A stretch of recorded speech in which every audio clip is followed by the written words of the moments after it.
I'm Joe Bebon, editor of trade publication Facilities Management Advisor. In September 2023, the U.S. Green Building Council released its long awaited draft of LEED version 5, the latest iteration of the world renowned green building certification. This first update focuses specifically on the operations and maintenance of existing buildings. To help us learn more about the update and what it means for facilities managers, we have Kat Wagenschutz, um, Wagenschutz, apologies, Director of Existing Buildings. Welcome, Kat, and thank you so much for taking the time to speak with us. Thanks, Joe. I appreciate you having me. Great. Did I get the name right at the end there, I hope? Yeah, yeah. All right, perfect. All right, so again, thank you. First things first, I'd say, let's take a step back. Could you please explain what LEED is in general and why it's important? Yeah, sure. So that's an easy one. What is LEED in general? LEED certification provides a framework for healthy, high efficient, and cost saving green buildings, which offer environmental, social, and governance benefits. LEED certification is a globally recognized symbol of sustainability achievement, and it's backed by an entire industry of committed organizations and individuals paving the way for market transformation. So why is it important? Well, we see LEED as playing a number of roles. One, it provides education and leadership at a critical time.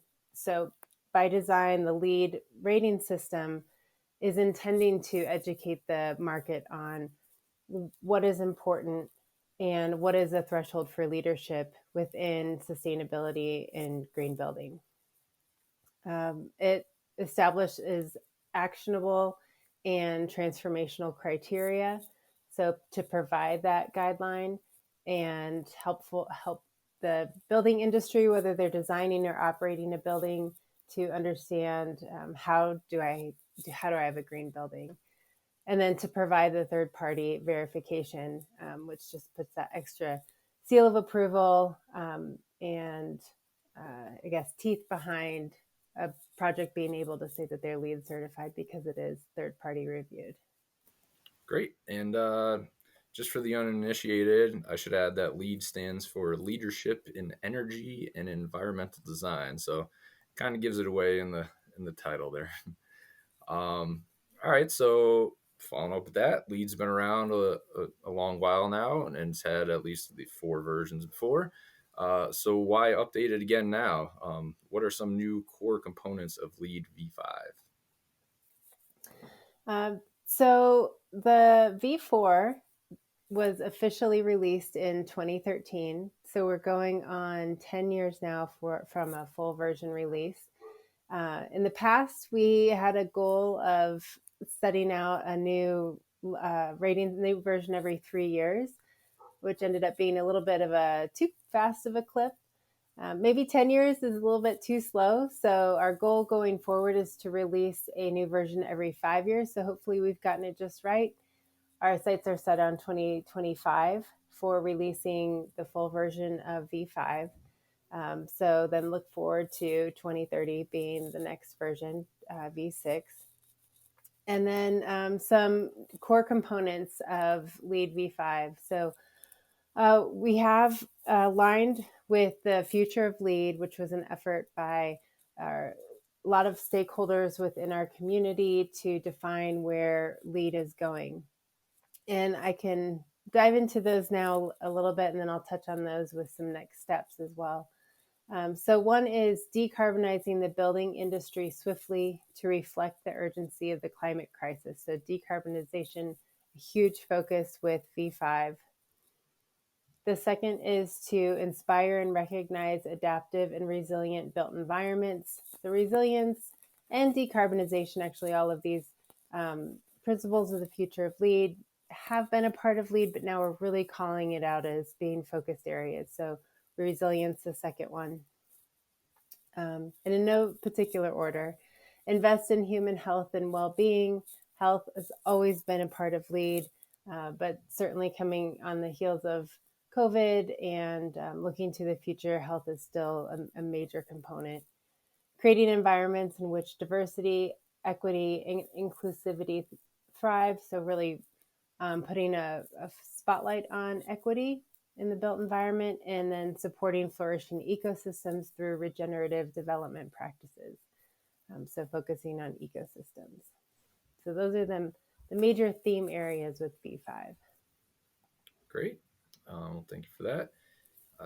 So as mentioned, this draft version 5 is focused specifically on O&M of existing buildings. Um, Given that facilities managers typically handle O&M, what are some key changes that they can make to help the organization meet these higher standards? Great question. And what facility managers I hopefully will see if they pick up the draft of V5 is that we have a few different flavors, if you will, of credit approaches. So one would be, you'll find it in the prerequisites and policies, prerequisites, which are policies and assessments. So initial just information gathering at the project levels, focus on key areas such as resilience or equity, but to get an understanding of where the facility is at. And then the next step would be to create a plan or a policy of where you want operations to go in that specific area. Then we have strategies built into every credit category, which help facility managers build on understanding where their building's at, setting a chart of where they want to go. Now let's implement and start to build on that momentum of ultimately being able to have a high performing building in a number of different ways. So I can talk a couple specifics regarding that. So under decarbonization, specific to facility managers, it would one important way is to track and report annual refrigerant recharge. That refrigerants play a big role in decarbonization. Also reducing embodied carbon emissions that are associated with material streams. So targeting material streams for diversion, such as food waste, compostables, and plastics to reduce downstream landfill emissions. And then recognizing future grid reliability concerns that may result from increasing peak loads and establishing credit. So we've established credit requirements that reward strategies to harmonize building operations with grid and variable supply. So project facility managers can really look at demand curtailment programs there. So if we look at resilience, you could conduct an assessment for climate resilience, and then in turn pair that with emergency preparedness and training, an operational plan and response for resilience, looking at communication plan, access during emergencies, addressing special needs, protection and restoration of critical systems. So identifying where there could be some weaknesses, and then creating a plan for being prepared for any kind of future disasters, if you will, climate issues. So then looking at investing in human health, we have a occupant needs assessment as part of the rating system. So addressing any needs and related to occupant health, accessibility, making accommodations for vulnerable populations. And then let's see, I'll touch on one more. I have a few here, but I'm going to pick a good one. So creating environments in which diversity, equity, and inclusivity thrive. So looking at equity,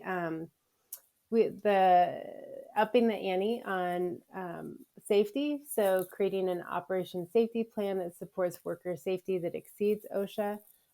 Another area that we're focused on in this rating system that facility managers could also embrace is looking at fair and livable wages for anyone that is working in and around the building. So focusing on the operations team and making sure that there's fair wages for those that are on staff and that are also contractors. Great. So I'll pause there. Well, that was all really good. Thank you. And I believe you mentioned you kind of encourage facility managers to check out this draft. It's available on the U.S. Green Building Council's website, correct? Yep. Great. Yep. And if you do a simple LEED V5 Google search, you'll get to our landing page. You'll see the draft. If you feel like you need some reading over the weekend and you're able to pick it up and read through it and have any comments or suggestions for us, we already have a page open to receive those comments, because we are certainly making updates to this draft prior to releasing the next version of V5. Great. So we've kind of established that this has a lot of important key components. Say the facilities manager's on board. I think this is a great idea. So is there a business case that facilities managers can make to help encourage their organization to invest in green buildings and obtain this new LEED certification? So in 2021, Cushman and Wakefield did some research which came out with some great data. So if we're just looking at hard numbers, there's a couple of stats I can share from their research, which is green is good, sustainable office outperforms in Class A urban markets. One is that LEED buildings have a higher resale value and lower operational costs than non-LEED buildings. LEED certified buildings have consistently achieved higher rents than non-LEED counterparts, averaging $4.13 or 11.1% higher rent than non-LEED certified buildings. And LEED certified assets outperform during recession recovery periods, having lower vacancies than their non-LEED counterparts in the wake of COVID-19. So that's kind of some concrete dollars and cents examples. I think one is mitigating risk, or another way is mitigating risk. So needing to assess and make a plan to address decarbonization, equity, resilience, and health now at this day and age. That these are pressing matters within our global atmosphere, and really a building can't afford not to understand where they stand within all four of those areas. But not only that, to make a plan to become better and mitigate against any risks in those areas. And then I think another value is the value of third-party verification and performance, that especially in the turbulent maybe political atmosphere of ESG and the value proposition of ESG, I think third-party review of how a property is performing is critical, so that there is some assurance behind what a property, an organization, or a business claim that they are achieving. Great. Well, you got me sold. Good. um, I know we're starting to kind of run out of time, but I was just curious, and forgive my ignorance if I don't know. What if facilities already has a LEED certification under a previous version? Like, should they start preparing now for recertification to this new standard? How does that whole thing work?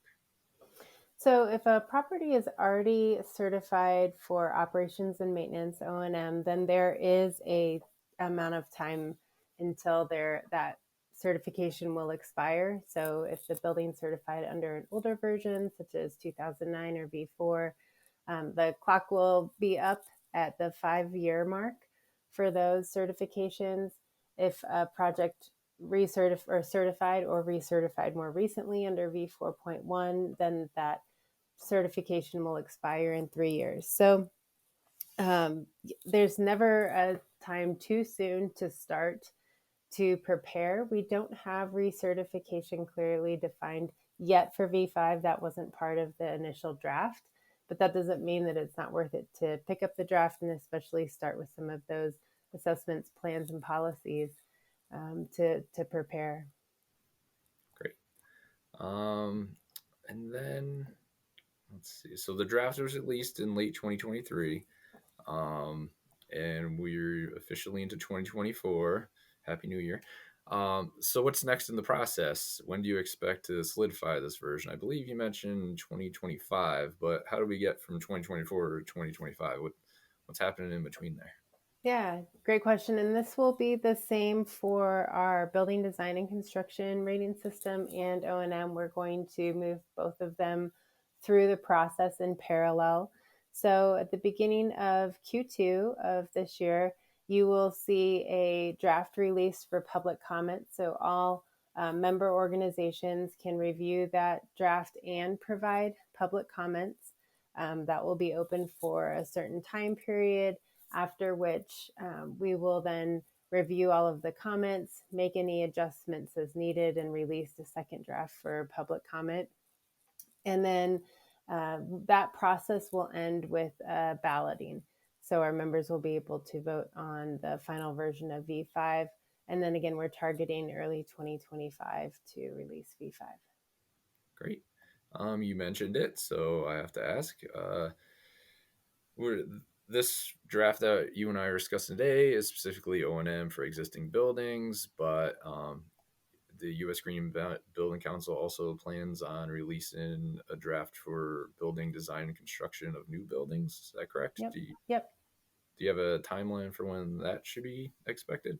The Yeah, draft? they're gonna be released at the same time. So we're also targeting early 2025 for BD&C as well.